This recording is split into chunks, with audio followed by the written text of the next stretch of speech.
Welcome to Signature TV News. In the headlines, Archbishop tackles federal and state governments over new minimum wage. Police Service Commission challenges police IG to provide evidence of corruption in recruitment exercise. Nollywood actor Amechi Monago laid to rest at his country home, Obosi in Anambra State. On the foreign scene, South Korea summons Russian ambassador over pact with North Korea. And in sport, former Italy international Roberto Baggio robbed at gunpoint.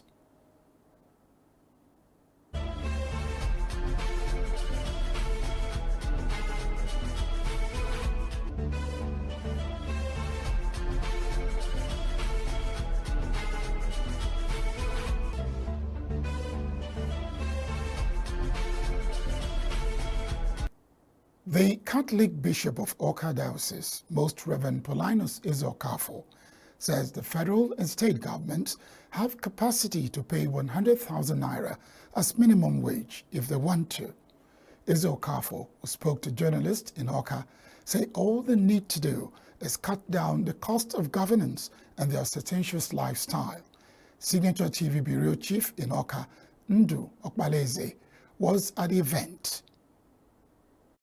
Worried by what he called government's insincerity over workers' demand, Bishop Ezokafo told the federal and state government to slash the jumbo take-home of those in authority and members of the National Assembly. He said they should also drastically cut cost of governance at both national and state levels. He observed that even 100,000 naira is too small to meet the basic needs of workers, not to talk of 62,000 naira going by the present economic hardship in the country. I know that if we really were serious about these things, something must be done and reasonably done. But you see those who are debating on this, some getting home with over, as I already said, millions of naira. And yet they find it difficult to pay the poor worker. And in order to maintain himself or herself, the family, the sum of 62,000. And I'm sad to hear that governments are saying that they cannot pay that. And if they do that, Nigeria will break. Break in the sense that it will be broke. No, nothing more. But we know very well that really it is not what we pay the workers that will get Nigeria down. It is what some individuals in government are taking home that will break Nigeria down. The Awka Catholic bishop said it was regrettable that the Nigerian workers and masses are suffering because a few individuals are taking home what belongs to the society.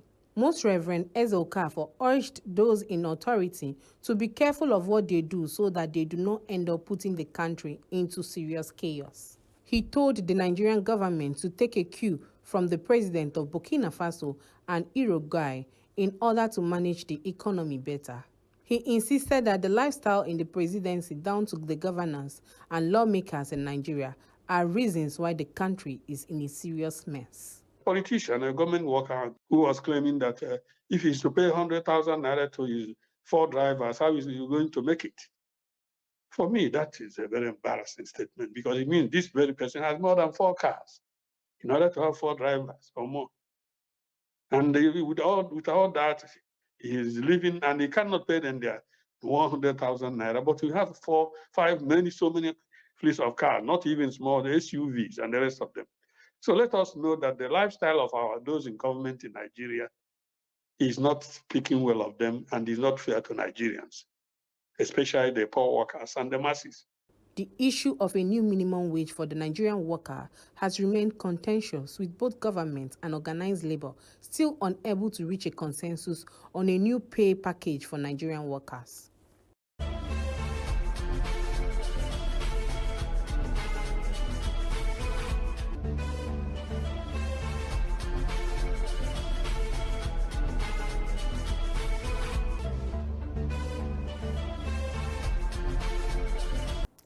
The 2023 presidential candidate of the Labour Party, Peter Obi, has lamented the absence of visionary leadership in Nigeria, which he said has given rise to poverty, insecurity, hunger, poor education and infrastructure challenges.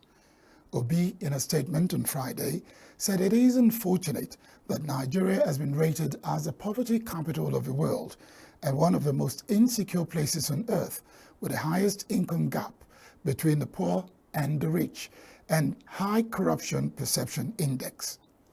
Obi's statement comes amidst a recent statement by President Bola Tinubu that Nigerians are not the only ones facing poverty in the world and that it is imperative for Nigerians to have a change of value system for the nation to make progress. He said it is disheartening to hear those who were hired to address the country's problems making statements suggesting that Nigerians are not the only ones struggling with poverty and hunger, instead of coming out with plans to tackle the challenges. The former governor of Anambra State also urged leaders to provide a thorough plan of action to tackle the current country's unique struggles and not mere reminders that others face similar challenges, noting the need for a comprehensive approach that addresses specific challenges.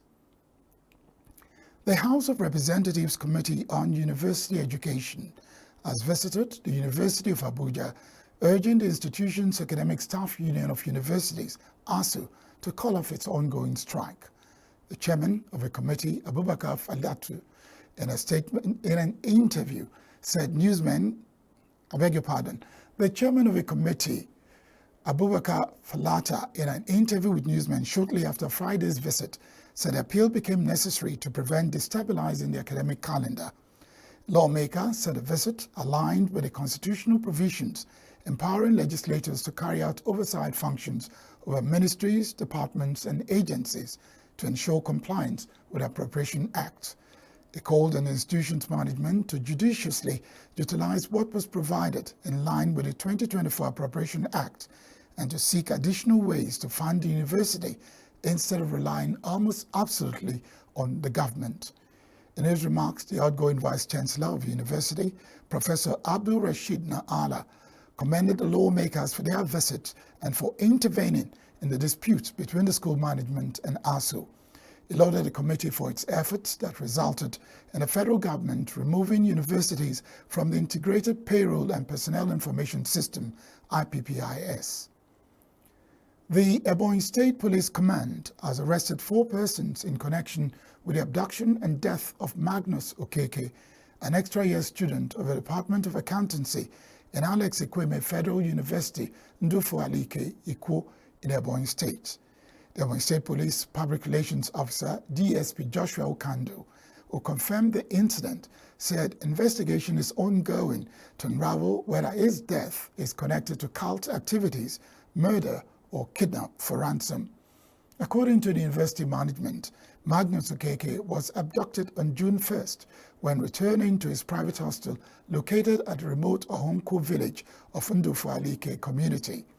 The public relations officer of the university, Ikechukwu Ubochi, said the decomposing body of Magnus was recovered on Monday 17th June under the bridge of Akko Stream at Umakwo village along Ikwo-Abakaliki Road, after efforts by the university management worked closely with the police and other security agencies to ensure a safe rescue from his suspected captors.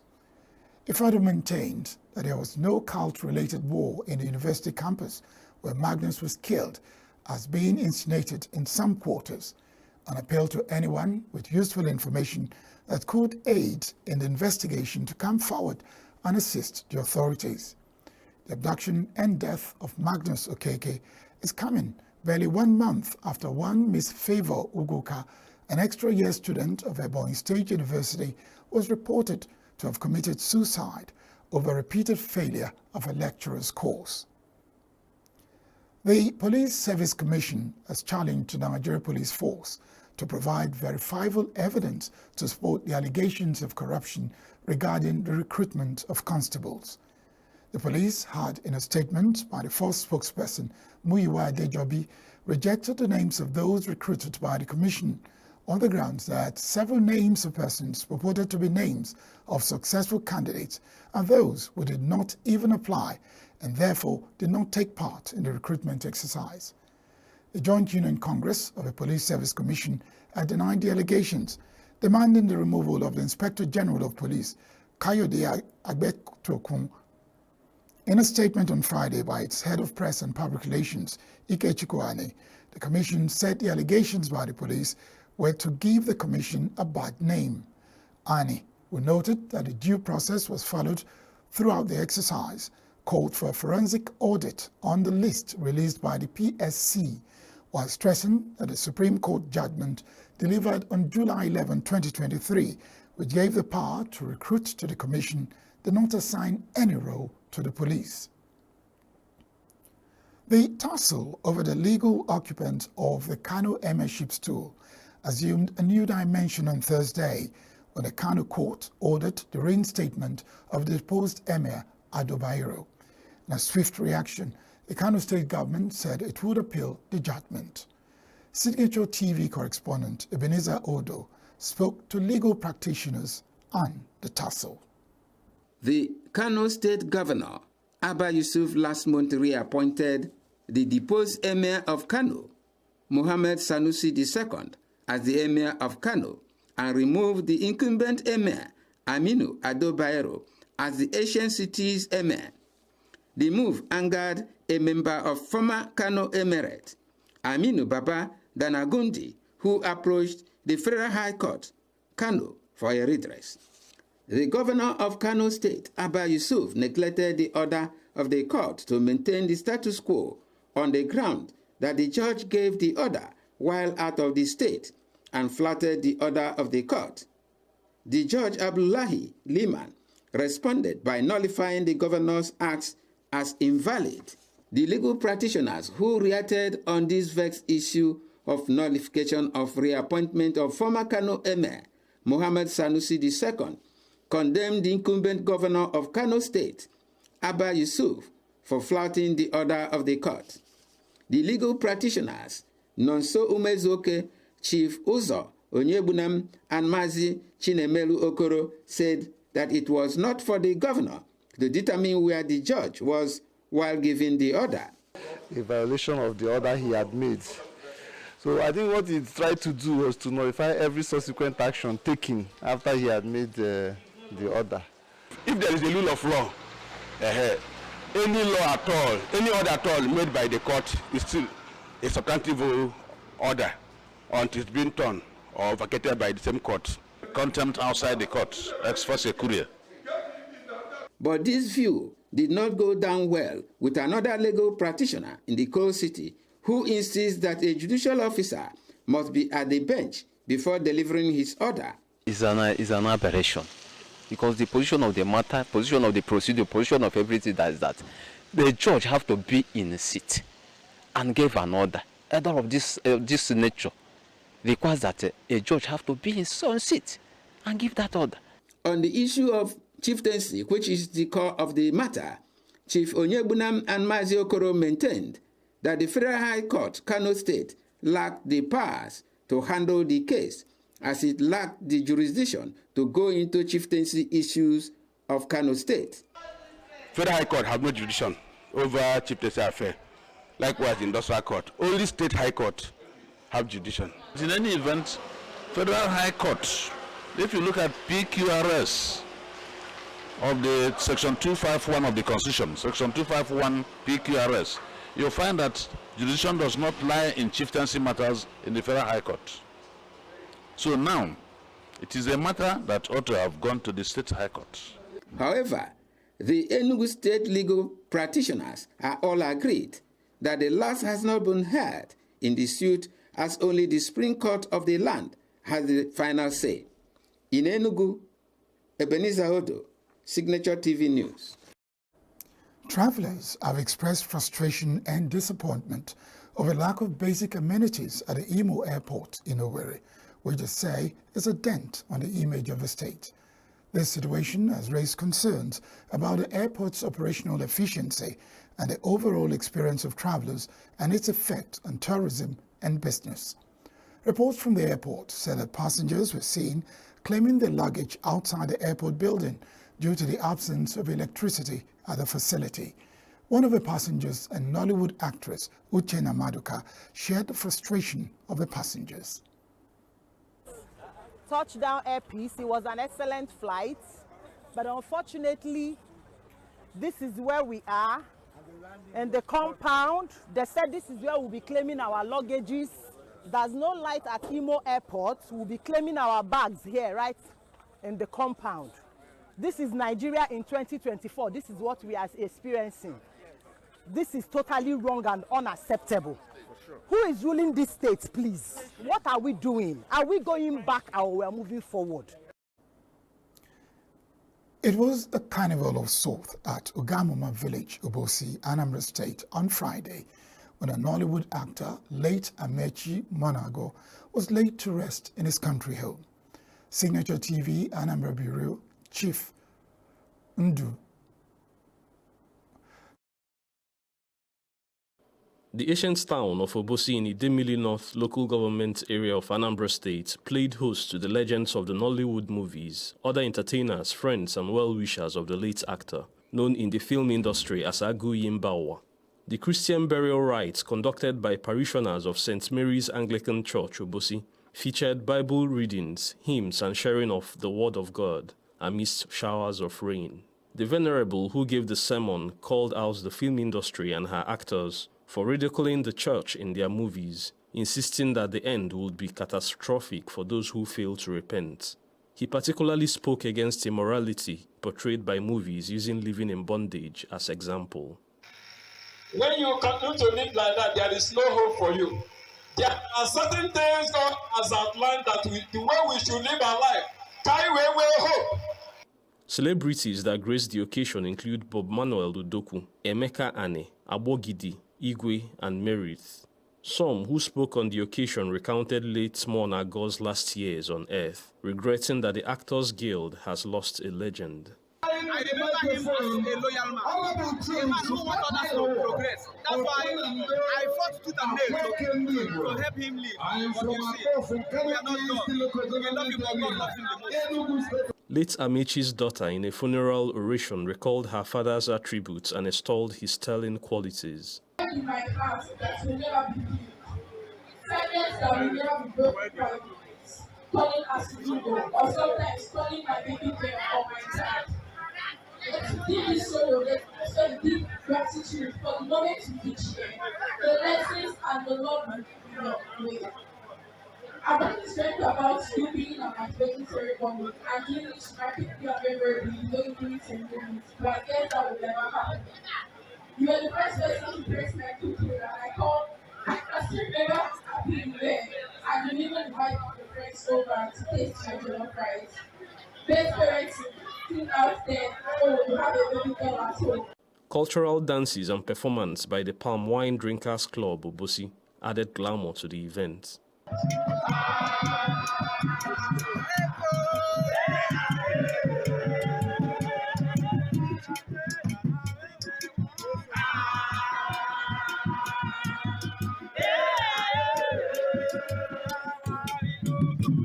Labour Party's presidential candidate in 2023 polls and former governor of Anambra State, Mr. Peter Obi, attended the burial ceremony. The Federal Road Emergency Maintenance Agency has assured Nigerians of federal government's plans to repair damaged federal roads in the country. The Federal Road Maintenance Engineer in charge of Abia State, Festus Okafor, who conducted newsmen round the affected roads, said the move was to make federal roads in the state passable without stress. Okafor said most federal roads will receive attention as more funds are made available to tackle the massive road failures in the state. Okafor noted that FEMA has commenced repairs of 3 federal roads in Abia State, namely the Aba Azumini Akwa Ibom Road, Omaya Bende Ohafia Road, and Uturu Mile 2 Ebonyi Border Road. He said the agency has done a quick intervention on the washouts threatening to cut off some of the roads, especially the Omaya Bende Road.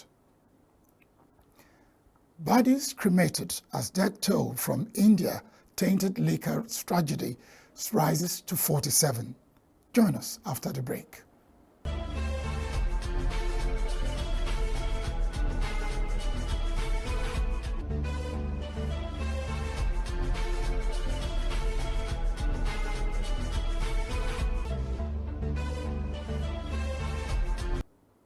Welcome back. The death toll from the latest case of tainted liquor in the southern Indian state of Tamil Nadu has climbed to 47, with over 100 people still in hospital. More than 150 people suffered from vomiting, stomach aches and diarrhea have needed treatment after drinking methanol mixed liquor made in the Kalakochiri district, about 250 kilometers from the state capital, Chennai. According to government officials, 118 people were still being treated in hospitals in the district and nearby areas on Friday morning. Police said it arrested 4 people over illicit liquor sales and seized 200 liters of the alcoholic drink. It had taken disciplinary action against 10 officials for failure to prevent it. South Korea's foreign ministry on Friday summoned the Russian ambassador in protest of a pact between Russia and North Korea signed in Pyongyang this week. First Vice Foreign Minister Kim Hong-kyun conveyed Seoul's stance on the pact and military cooperation between Russia and North Korea to Georgy Zinoviev, the top Russian envoy to Seoul, Seoul's foreign ministry said. South Korea's foreign minister Cho Tae-yul and U.S. Secretary of State Antony Blinken also have condemned the treaty as a serious threat to regional peace and stability, Seoul's foreign ministry said in a statement on Friday. North Korea and Russia revived an agreement made during the Cold War era when the leaders met in Pyongyang this week and agreed to provide military assistance if they are ever attacked. A luxury cruise ship that rescued 68 migrants trying to reach the Spanish Canary Island got there on Friday morning. The embarkation had stalled the rough seas on its way to the archipelago, with 6 people who died during the incident. Canary Islands have become the main point of entry to Spain for illegal migrants from Africa in recent years, and the route is also the deadliest. Migration rights group Walking Borders said last week that nearly 5,000 migrants died at sea on that route during the first 5 months of 2024. The Insignia, which is owned by Miami-based Oceania Cruises, also recovered 3 bodies from the boat. Bad weather prevented recovery of another 2 bodies, so the ship left a locating device to facilitate the search. Qatar's Prime Minister and Foreign Minister Sheikh Mohammed bin Abdulrahman Al Thani on Friday called for an immediate, urgent and permanent ceasefire to the war in Gaza, saying it's the only way to de-escalate tensions on all fronts. Speaking during a joint news conference with Spanish Foreign Minister José Manuel Albares in Madrid, the Qatari leader praised Spain's recognition of a Palestinian state, which, according to him, sends an important message that countries must avoid double standards. The 2 leaders spoke after the first Spain-Qatar strategic dialogue meeting in the Spanish capital amidst fears that the Gaza war between Israel and Hamas may be expanding into a wider conflict. Former Italy international Roberto Baggio was assaulted and robbed at gunpoint at his home in northern Italy while watching his country's match against Spain in the Euro 2024 tournament on Thursday. Baggio was hit with the gun butts and locked him and his family in a room while they stole jewelry, watches and cash, Daily Il Corriere della Sera reported.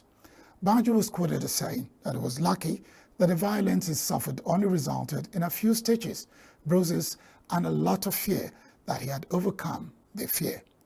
57-year-old Baggio played for clubs including Juventus, AC Milan and Inter Milan, and also played 56 times for Italy, scoring 27 goals, and is widely seen as one of the country's all-time greats.